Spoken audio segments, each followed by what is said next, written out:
I picked up my phone, and the time said 2:00 a.m.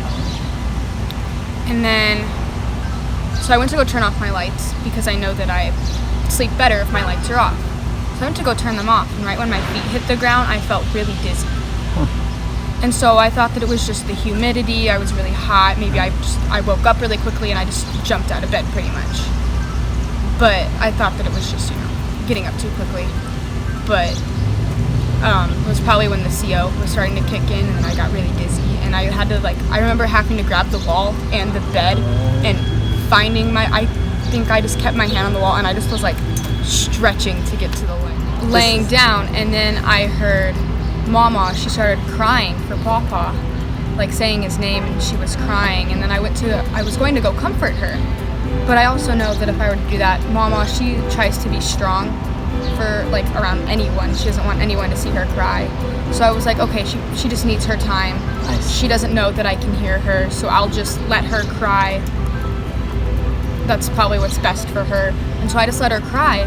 And then all of a sudden, she just kind of stopped crying. And I was like, okay, maybe she just went to sleep. Maybe she's okay now. Right. And then I went to sleep.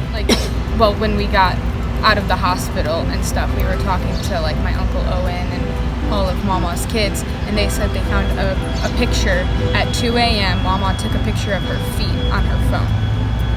And so what I believe and what we believe as a family is that Papa came to get Mama At that moment. And she saw that vision of that. And she pulled out her phone and was trying to get a picture of him, and that's why she was crying, because she saw him.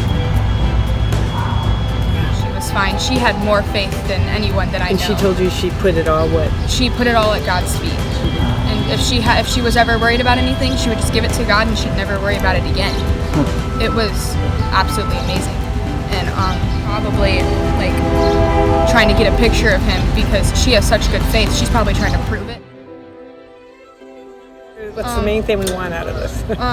People to buy CO detecting like that. You can get a CO detector for $15, $20, and if you don't, then you're risking a life. Or in my case, even if when you do recover, medical bills are more expensive than the $15 or $20 that you have to pay.